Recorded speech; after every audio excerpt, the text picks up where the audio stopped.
The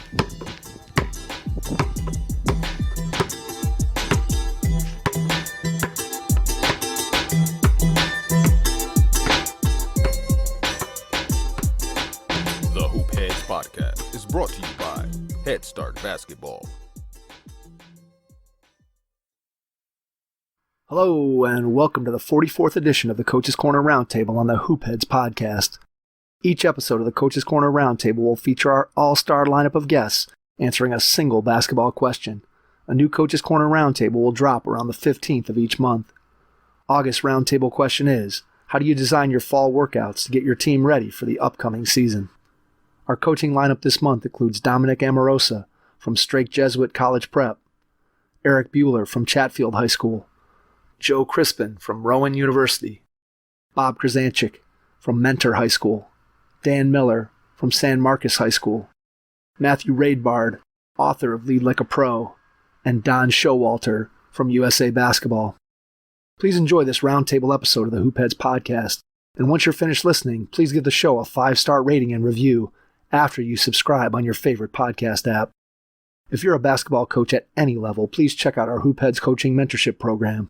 You'll get matched with one of our experienced head coaches and develop a relationship that will take your coaching, your team, your program, and your mindset to another level.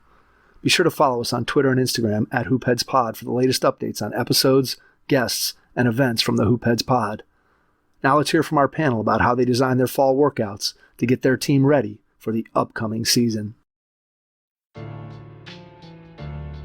Hey Hoopheads, sign up today for the Summer of Better virtual basketball camp with our partners and friends at Dr. Dish Basketball. Their Dr. Dish shooting machines are undoubtedly the most advanced and user-friendly machines on the market. And remember, you can get up to $2,000 off on any trade-in. Learn more at drdishbasketball.com and follow their incredible content at Dr. Dish B-Ball on Twitter, Instagram, Facebook, and YouTube. Mention the Hoop Heads Podcast and save an extra $300 on the Dr. Dish Rebel, All-Star, and CT models. Visit drdishbasketball.com for details. That's a great deal, Hoop Heads. Get your Dr. Dish shooting machine today. Hi, this is Stan Johnson, head men's basketball coach at Loyola Marymount University, and you're listening to the Hoop Heads Podcast. If you're looking to improve your coaching, please consider joining the Hoop Heads Mentorship Program. We believe that having a mentor is the best way to maximize your potential and become a transformational coach. By matching you up with one of our experienced mentors, you'll develop a one-on-one relationship that will help your coaching, your team, your program, and your mindset. The Hoop Heads Mentorship Program delivers mentoring services to basketball coaches at all levels through our team of experienced head coaches. Find out more at hoopheadspod.com or shoot me an email directly, mike@hoopheadspod.com.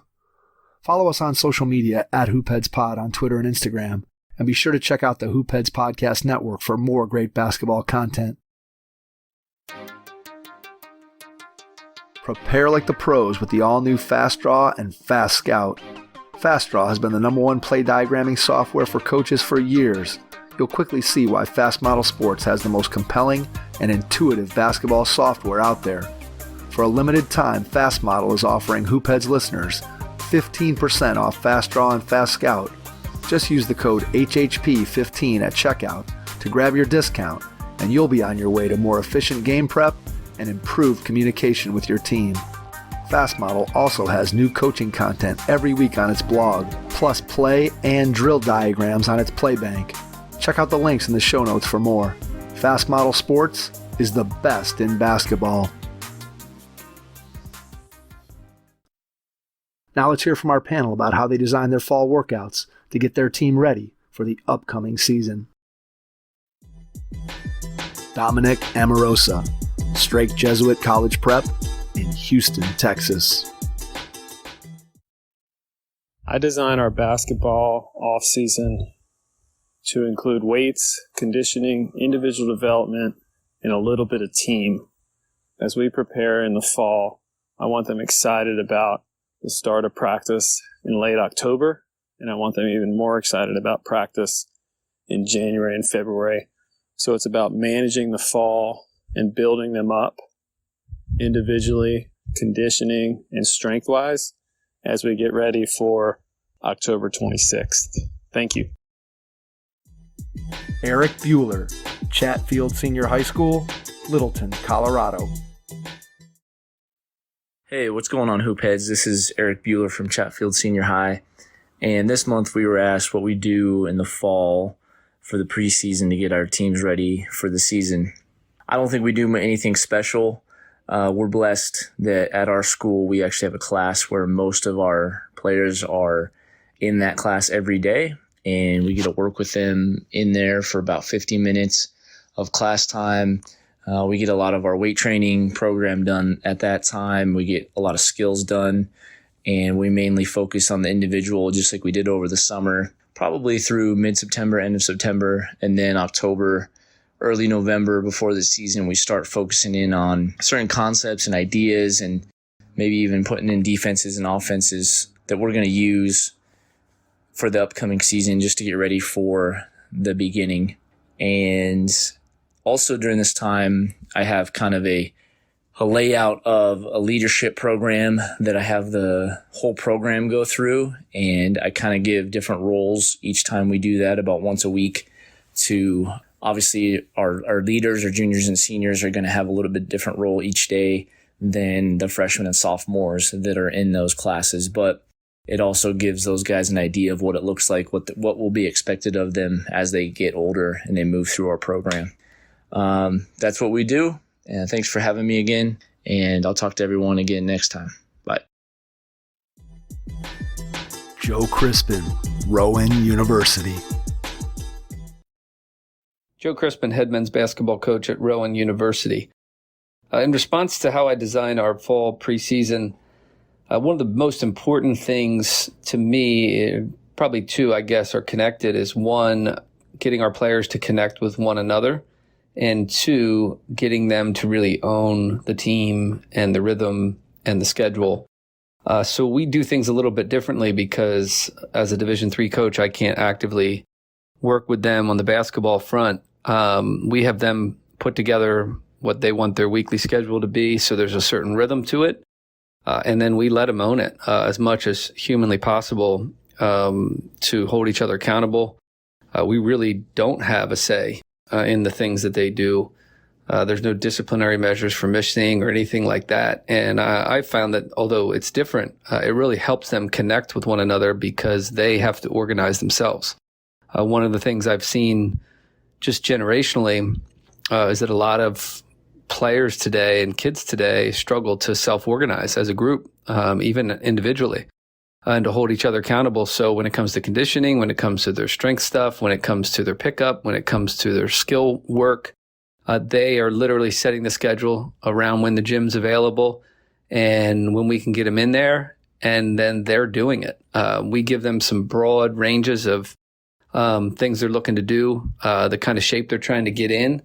But when it all is said and done, it's really up to them. And one of the reasons I do that is we tell them if we want to be a championship team, it really does need to be their team, and they need to take ownership, and our leaders need to lead, and guys need to follow.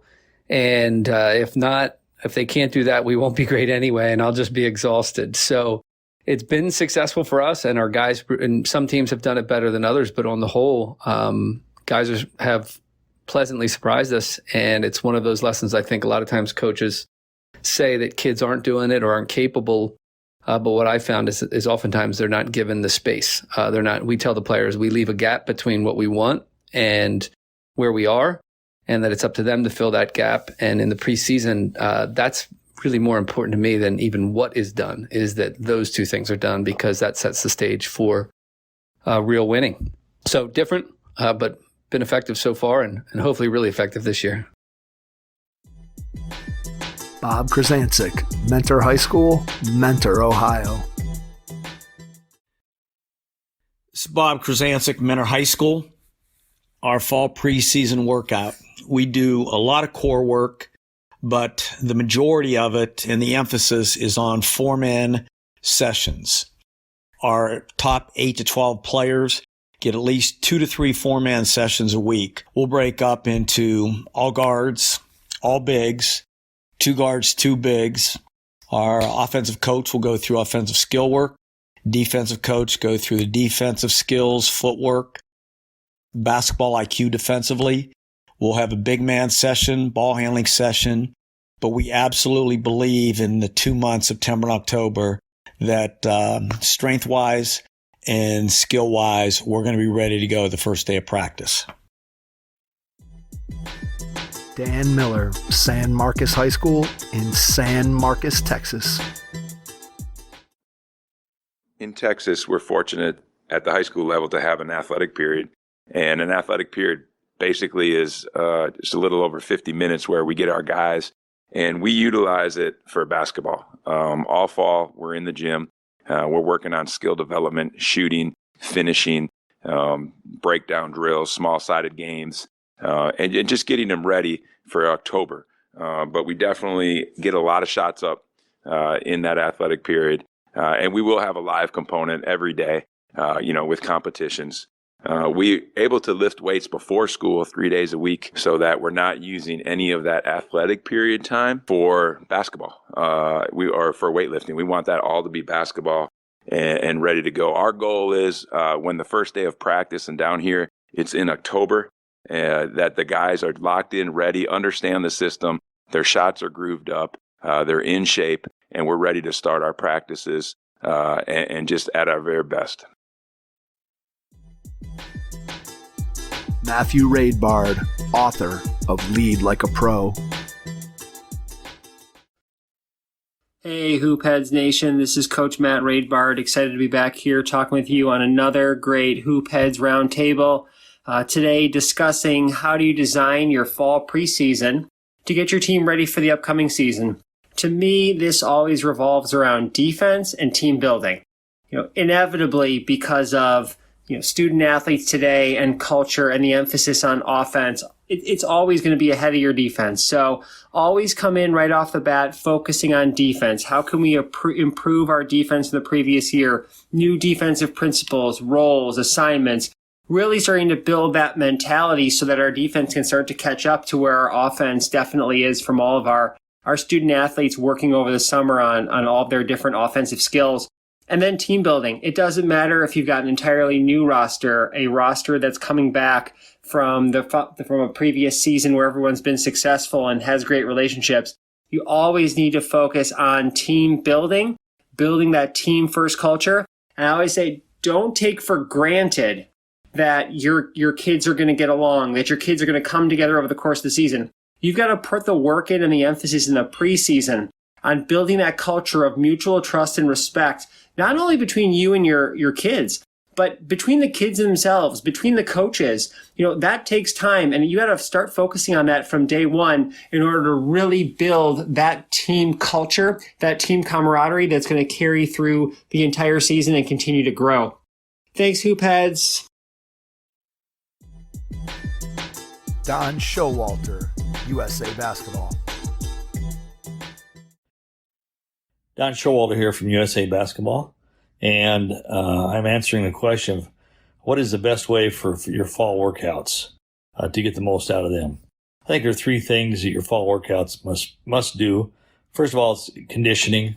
They have to have some form of conditioning into it so the kids are ready to play when the season starts, when the practice starts. Secondly, there's got to be some skill work, skill development, whether this be half hour a day or whatever, but there needs to be some skill work involved. And then the third thing is I think there needs to be some competition involved, whether that be 3-on-3 work or 4-on-4, 5-on-5. Probably discourage more 5-on-5 work, but mostly 3-on-3 and 4-on-4 work for the competitive nature, because this helps develop skill level as well, and also the conditioning. So conditioning, skill level, skill work, and then the competitive aspect to it are the three most important things in your fall workout. Thank you. Thanks for checking out this month's Hoopheads Podcast Roundtable. We'll be back next month with another question for our all-star lineup of coaches. Your first impression is everything when applying for a new coaching job. A professional coaching portfolio is the tool that highlights your coaching achievements and philosophies, and most of all, helps separate you and your abilities from the other applicants. The Coaching Portfolio Guide is an instructional membership-based website that helps you develop a personalized portfolio. Each section of the portfolio guide provides detailed instructions on how to organize your portfolio in a professional manner. The guide also provides sample documents for each section of your portfolio that you can copy, modify, and add to your personal portfolio. As a Hoopheads Pod listener, you can get your coaching portfolio guide for just $25. Visit coachingportfolioguide.com/hoopheads to learn more. Thanks for listening to the Hoopheads podcast, presented by Head Start Basketball.